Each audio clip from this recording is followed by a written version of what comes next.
नमस्कार। इस वक्त के बुलेटिन के साथ मैं हूं आशीष प्रमोद गोस्वामी। बुलेटिन की शुरुआत एक बड़ी खबर के साथ करते हैं जो कि आगरा से आ रही है। यहां महिला डॉक्टर की हत्या से सनसनी फैल गई है। लावारिस हालत में शव मिला है।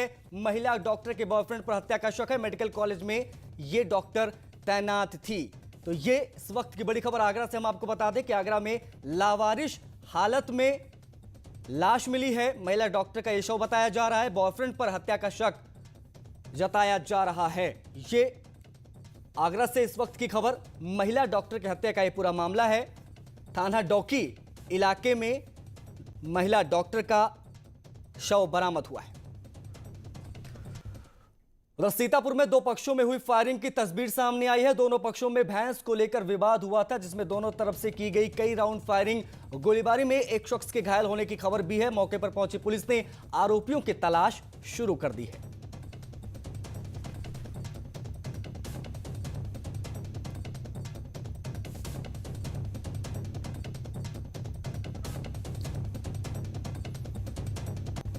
तो गोलीबारी में एक शख्स के घायल होने की खबर है। सीतापुर में दो पक्षों में फायरिंग हुई। यह तस्वीरें भी हम आपको दिखा रहे हैं। एक शख्स इसमें घायल हुआ। दोनों पक्षों में भैंस को लेकर विवाद हुआ था। उसके बाद फायरिंग भी हो गई। ये फायरिंग करते उस व्यक्ति की तस्वीर हम आपको दिखा रहे हैं। वहां पर फायरिंग करता है ये ग्रीन टी शर्ट में ये जो व्यक्ति आप देखिए, यहां पर फायरिंग की। फायरिंग करने के बाद वहां से 9-2-11 हो जाता है। गोलीबारी में एक शख्स के घायल होने की खबर मिल रही है। सीतापुर की यह तस्वीरें इस वक्त आप देख रहे हैं।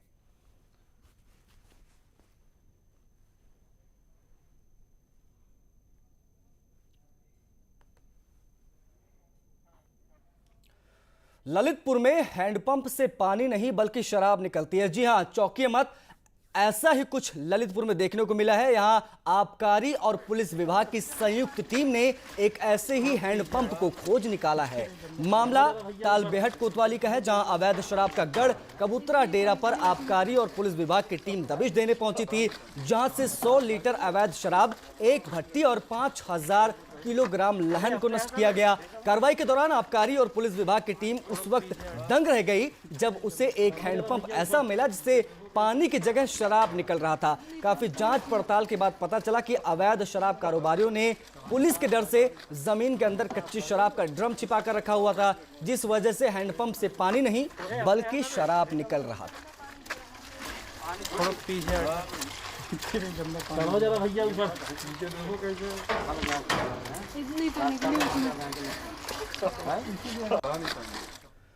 पीलीभीत के अमरिया थाना क्षेत्र में आजकल एक तेंदुए का आतंक फैला हुआ है। यहां तेंदुआ आए दिन सड़कों पर आ जाता है। कुछ दिन पहले की इस तेंदुए का ये वीडियो जो अब वायरल हो रहा है, जो सड़क किनारे बैठा आपको नजर आ रहा है। फिर कुछ कार चालक इस तेंदुए का वीडियो भी बनाते दिख रहे हैं और तेंदुआ वहां से भाग रहा है। पीलीभीत की तस्वीरें। वन विभाग का कोई भी अधिकारी कुछ भी बोलने से बच रहा है।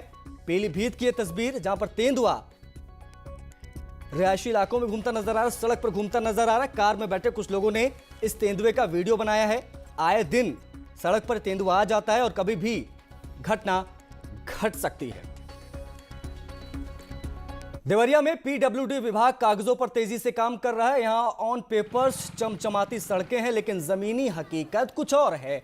मोवानी सोनाघाट रोड का अगर आप बिहार की तरफ जाना चाहते हैं तो फिर उधर से आना चाहते हैं तो आपको जान भी जोखिम में डालना पड़ सकता है। लगभग 18 किलोमीटर लंबी इस सड़क पर सिर्फ गड्ढे हैं। आए दिन लोग इन गड्ढों में गिरकर हादसे का शिकार होते हैं, लेकिन पीडब्ल्यूडी विभाग को इससे कोई फर्क नहीं पड़ता। इसका इस रोड में जो 18 किलोमीटर है विभिन्न योजना में ऑलरेडी निर्मित है और इसमें ये जो आप बता रहे हैं गड्ढे, इसके लिए एक विस्तृत आगरण पीडब्ल्यूडी प्रांतीय खंड के द्वारा बना के मुख्य अभियंता गोरखपुर से उसका अनुमोदन करा के शासन को भेज दिया। सर देखिए, ऐसा है कि यह जो है रोड जो है सोनूघाट से मामानी को जाते हुए जो है बिहार तक जाती है। यह सड़क जो है गड्ढा हो गया है। पास से बिहार जाता है और इस पर पैदल चलना तो अनिवार्य है ही नहीं, तो साइकिल से गाड़ी से आदमी कहाँ चले। पीडब्ल्यूडी विभाग को हर साल इस सड़क की मरम्मत के लिए लाखों रुपए का बजट आता है, लेकिन सड़क सिर्फ कागजों पे ही बनती है। देवरिया से न्यूज़ 18 के लिए उमाशंकर भट्ट। अगली खबर ललितपुर से है, जहां 2 मासूम बच्चों की पानी के गड्ढे में डूबने से मौत हो गई। मृतक बच्चे एक ही परिवार के हैं। बच्चे खेल खेल में गड्ढे के पास जा पहुंचे। माना जा रहा है कि एक दूसरे को बचाने के चक्कर में बच्चों की मौत हुई है। घटना के बाद से मृतक बच्चों के परिवार में कोहराम मच गया है। मामला थाना बार के परौन गांव का है। उत्तर प्रदेश में यूपी पुलिस के एनकाउंटर पॉलिसी का असर दिखने लगा है। नए आंकड़ों के मुताबिक क्राइम के ग्राफ में गिरावट आई है। अपराधियों के खिलाफ यूपी पुलिस की सख्त रणनीति का असर दिखने लगा है। पिछले सालों के मुकाबले 2020 के शुरुआती 7 महीनों के क्राइम ग्राफ में काफी गिरावट दर्ज की गई है। आंकड़ों के मुताबिक 2020 के पहले 7 महीनों में डकैती के सिर्फ 38 केस दर्ज किए गए, जबकि 2019 में 68 और 2016 में ऐसे 149 केस दर्ज हुए थे। वहीं 2020 में हत्या के 2032 मामले सामने आए, जबकि 2019 में 2204 और 2016 में राज्य में 2762 हत्याएं हुई थी। इसी तरह लूट के 792 मामले दर्ज किए गए, जबकि 2019 में लूट के 1379 और 2016 में 2282 केस दर्ज हुए थे। महिलाओं के खिलाफ रेप जैसी वारदात में बेहद कमी रिकॉर्ड की गई है।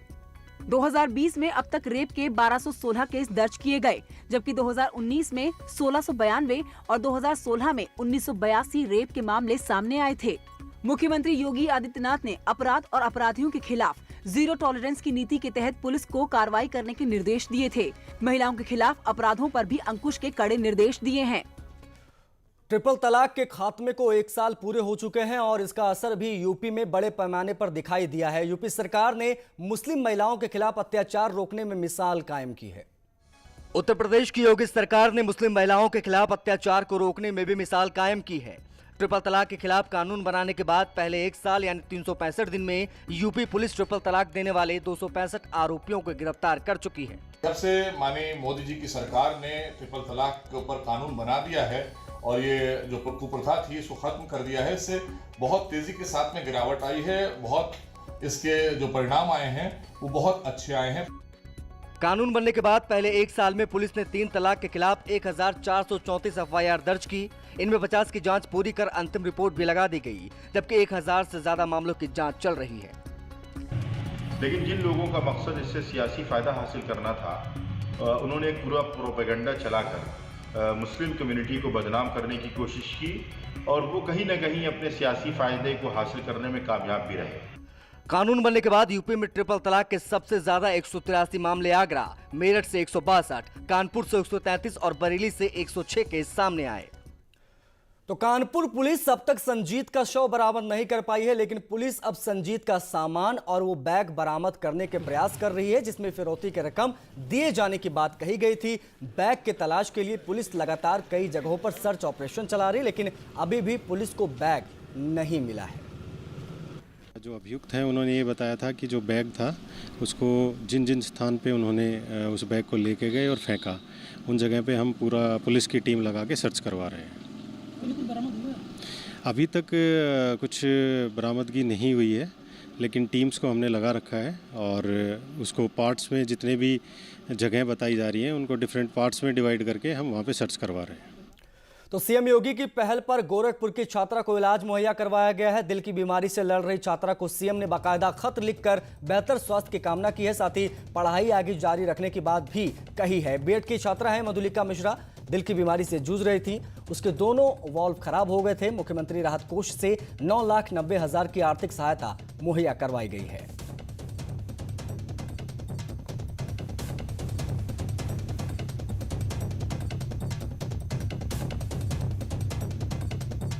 तो सीएम ने छात्रा के इलाज के लिए 9 लाख रुपए से ज्यादा की रकम दी और साथ ही साथ आगे पढ़ाई करने के लिए भी कहा है। अपने इस लेटर के माध्यम से छात्रा बीमार थी, सोशल मीडिया पर इसकी जानकारी मिली। गोरखपुर की बीएड की छात्रा मधुलिका मिश्रा, दोनों वाल्व खराब हो चुके थे।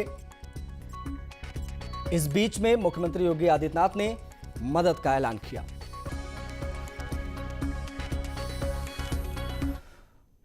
शाहजहांपुर में फॉरेस्ट गार्ड बनकर ठगी करने का मामला सामने आया है। आरोपी का जो नाम है वो सतनाम है, जो फर्जी फॉरेस्ट गार्ड बनकर ठगी कर रहा था। पुलिस ने उसके पास से वर्दी, नेम प्लेट और फर्जी ज्वाइनिंग लेटर भी बरामद किया है। वह इस साजिश में 3 फरार साथियों की तलाश भी पुलिस कर रही है। मामला थाना खुटार इलाके का है, जहां की पुलिस की टीम ने सतनाम सिंह को गिरफ्तार किया है, जो वन विभाग में फॉरेस्ट गार्ड से रिटायर हुए साबिर अली के साथ मिलकर ठगी का काम करता था। एक सतनाम सिंह नाम के व्यक्ति को आज पकड़ा गया है। इस व्यक्ति से जो हमें बरामद हुआ वो फॉरेस्ट जो विभाग की वर्दी भी इसके द्वारा यूज की जा रही थी, ये पहन के लोगों को वहां से ठगी करता था। इसके अलावा इसके पास से एक फर्जी नियुक्ति लेटर भी हमको प्राप्त हुआ है, जिसको दिखाता था ये सभी लोगों को, और क्षेत्र के कई लोगों को इसने फॉरेस्ट विभाग में नौकरी लगवाने के नाम पर भी ठगा है और उनका पैसा भी लिया। बहराइच के मोतीपुर थाना क्षेत्र में दो सांड आपस में भिड़ गए। व्यस्त सड़क के बीचों बीच सांडों का युद्ध शुरू हो गया। तस्वीरें मिहीपुरवा बाजार की हैं। सांडों की लड़ाई के दौरान सड़क पर अफरा तफरी का माहौल खड़ा हो गया। आलम यह था कि लोग सांडों की लड़ाई छुड़ाने के लिए उन पर पानी डालने की कोशिश करते रहे, लेकिन उसके बावजूद सांड लड़ते रहे और उन पर इसका कोई फर्क नहीं पड़ा। सांडों की लड़ाई में कोई भी बड़ा हादसा हो सकता था। अफरा तफरी का माहौल उस वक्त बन गया। दोनों सांड करीब 10 मिनट तक आपस में लड़ते रहे। 6 घंटे की बारिश ने छक्के छुड़ा दिए। दिल्ली में दरिया बहने लगी तो पुलिस चौकी में नाव। यूपी में उत्तराखंड तक जल प्रहार से लोग परेशान हैं। लोग कहीं जान जोखिम में डालकर सुरक्षित स्थान पर जा रहे हैं तो कहीं गलियों में नावें चल रही हैं।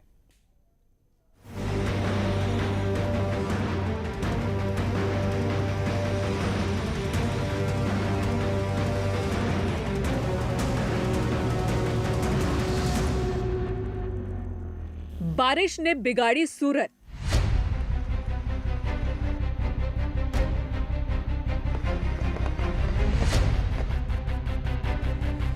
कुछ घंटों की बारिश से बढ़ गई मुसीबत।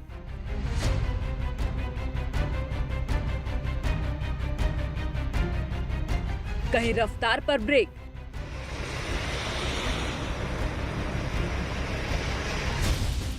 कहीं मुश्किल में जान।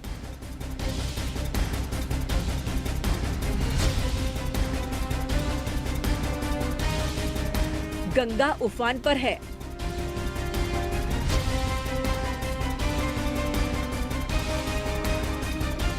सरयू ने भी गांव की सूरत बिगाड़ दी है।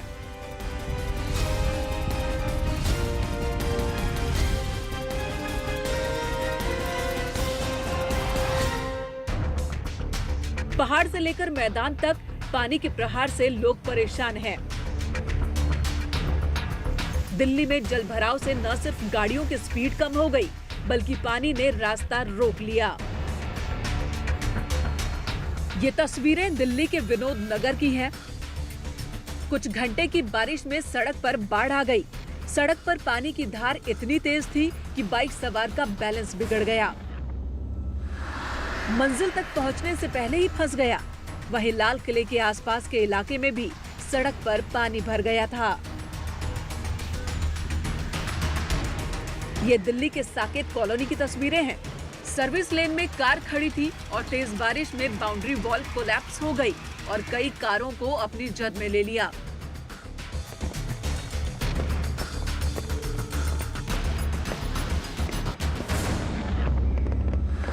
इनमें से कई कारें बुरी तरह से टूट गई हैं, तो कुछ को मामूली नुकसान हुआ है। 3 घंटे की बारिश को ये दीवार बर्दाश्त नहीं कर पाई और टूटकर कार पर गिर गई। सर्विस लेन में खड़ी 5 कारें बुरी तरह से क्षतिग्रस्त हो गई हैं। और 150 फुट की ये दीवार है। टेक्निकली हर 10 फुट के बाद एक पिलर होना चाहिए, ना इसमें पिलर है। ये 3 फुट की दीवार 12 फुट की हो गई, फिर उसके बाद रेलिंग लगा दी, फिर उसके ऊपर ये वायर लगा दी। तो इतना जो इसके ऊपर वेट हो गया है, तो वो वायर वॉल तो गिर रही थी। 7 गाड़ियाँ डैमेज हो गई हैं, टोटल लॉस, जिनमें से 2 गाड़ियाँ मेरी थी। एक तो बिल्कुल ब्रांड न्यू ली थी अभी, टोयोटा क्रिस्टा 25 लाख की गाड़ी है, और एक सेंट्रो है, पुरानी गाड़ी है। बट दिल्ली के कई इलाकों में बारिश ने इसी तरह से तबाही मचाई। नोएडा में भी पानी के प्रहार से लोगों का जीवन अस्त व्यस्त हो गया। Bureau report, news 18। बारिश ने गोरखपुर, शाहजहांपुर, प्रयागराज और अयोध्या और काशी के लोगों के लिए भी मुसीबतें बढ़ा दी। इन शहरों में आई तस्वीरें देखने के बाद आप भी सोच में पड़ जाएंगे कि आखिर यहां के लोगों की जिंदगी कट कैसे रही है। नदियां खेत के साथ गांवों को डुबो रही हैं। बारिश से गलियों में बाढ़। गोरखपुर का हाल देखिए, जिन सड़कों पर गलियों में गाड़ियां दौड़ती थी, मूसलाधार बारिश की वजह से वहां पर नाव चल रही हैं। अगर किसी को कहीं जाना होता है तो नाव ही सहारा है। इस वक्त मैं किसी नदी में नहीं, एक कॉलोनी में घूम रहा हूं और वो कॉलोनी है नौसड़ इलाके की। यहाँ पे पूरी कॉलोनी में पानी लगा हुआ है और इस कॉलोनी में अब लोगों को आने जाने के लिए सिर्फ नाव ही सहारा है। सुबह के वक्त जो दूध की ज़रूरत होती है, लोग इस तरीके से घर से बाहर निकलते हैं, दूध लेके आते हैं, या फिर जो दूध वाला होता है वो लाता है और फिर डिब्बों से घर के बाहर सड़क पे मतलब पहुंचा जाता है। उसके बाद फिर नाव से जो नाव वाला है वो घर घर दूध भी पहुंचा रहा है। यानी कि जो ज़रूरत के सामान हैं वो भी इस कॉलोनियों में किस तरीके से पहुँच रही हैं, इसकी ये तस्वीरें हैं। और यहाँ पे इस नाव में कई लोग मेरे साथ सवार हैं, उन्हीं से जानते हैं और क्या क्या दिक्कतें हो रही हैं आप लोगों के साथ। आने जाने में दिक्कत होती है और सामान लाने में भी दिक्कत होती है, प्लस ड्यूटी व्यूटी के लिए भी लेट हो जाता है, नाव का इंतज़ार करना पड़ता है। नाव के अलावा कोई भी रास्ता नहीं है यहाँ से निकलने का। जिन लोगों के पास नाव की सुविधा नहीं है, वो सिर पर सामान रख कर आते जाते हैं। उनके लिए सीने तक पानी से गुजरना आसान नहीं होता है। मुश्किलों में जीने के लिए काफी मशक्कत करनी पड़ती है।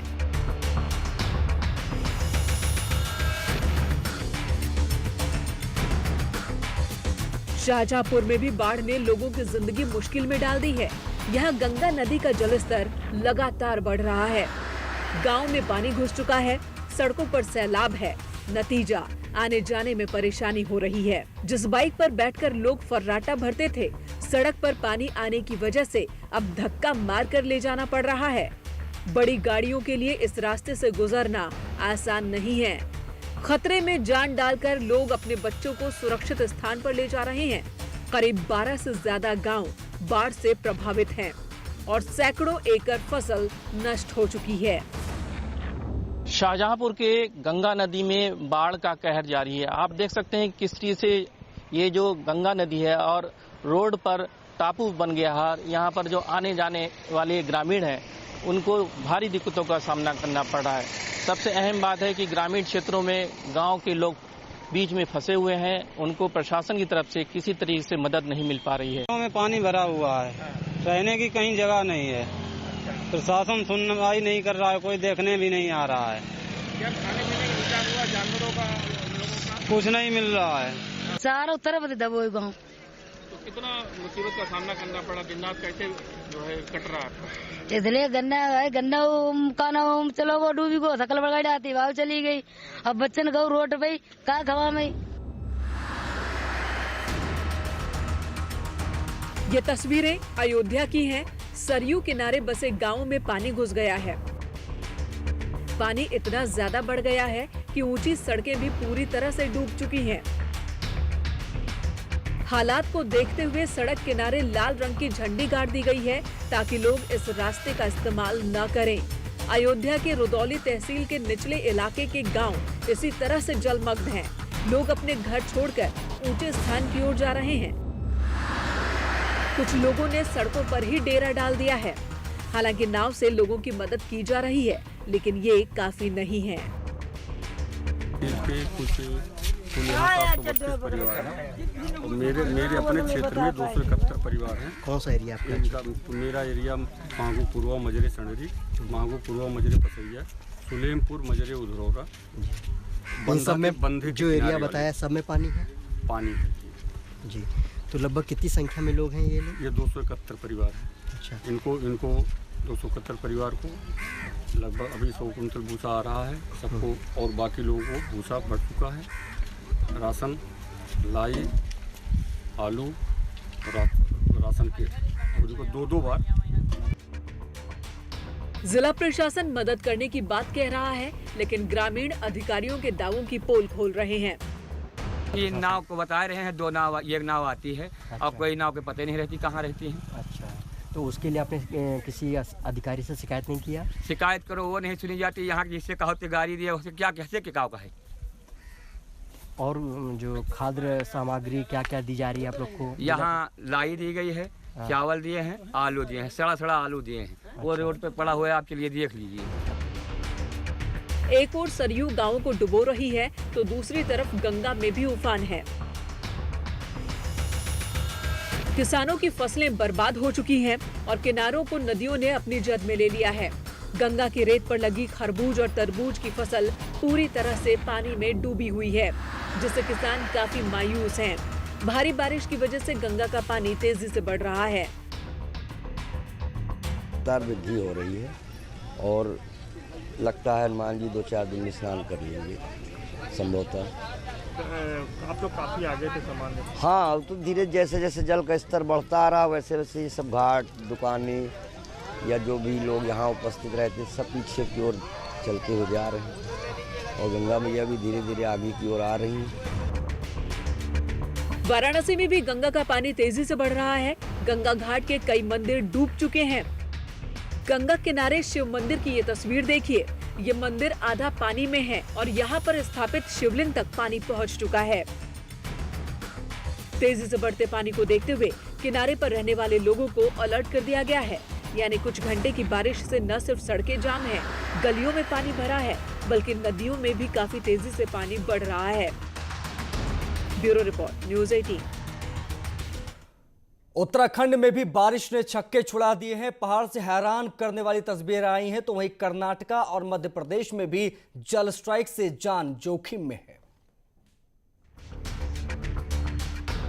पहाड़ पर पानी का प्रहार, चम्मचधार में फंस गई जान। लगातार हो रही बारिश से जब अचानक सड़क पर सैलाब आ गया तो बस ड्राइवर को कुछ समझ नहीं आया। उसने बस को निकालने की बहुत कोशिश की, लेकिन मुसीबत इतनी तेजी से उसे घेर ले गई कि निकलने का मौका तक नहीं मिला।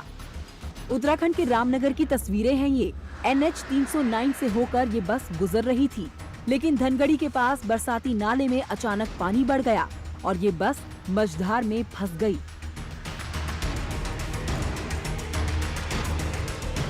बस में 5 से 6 लोग सवार थे, जिन्हें लेकर ये बस नाले को पार कर रही थी। शुरू में सड़क पर पानी कम था। ड्राइवर को लगा कि वो अपनी बस लेकर चला जाएगा, लेकिन पानी के प्रहार का मुकाबला नहीं कर पाया। हालांकि बस नाले को आधे से ज्यादा पार कर गई थी, लेकिन पानी से टकराकर उसका पिछला हिस्सा सड़क के किनारे पहुंच गया, जहां से खाई शुरू होती है। अगर पानी का तेज झोंका होता तो ये बस बह गई होती, लेकिन ड्राइवर ने सूझबूझ से काम लिया। उसने बस रोक दी और लोगों की मदद मांगी। बाद में मौके पर पहुंची JCB से बस को बाहर खींचा गया। JCB की मदद से बस को धीरे धीरे बाहर निकाल लिया गया। पूरे देश में इसी तरह जल स्ट्राइक है। ये तस्वीरें नर्मदा की है। भारी पानी में नर्मदा नदी उफान पर है। पानी में मंदिर डूब गए हैं तो पुल भी खतरे में है। ऐसा लग रहा है कि पानी का एक झोंका इस पुल को बहा ले जाएगा। पानी के प्रहार को रोकने के लिए लोग नदी के किनारे जुटे हैं और ब्रिज पर ही इस दृश्य को देख रहे हैं।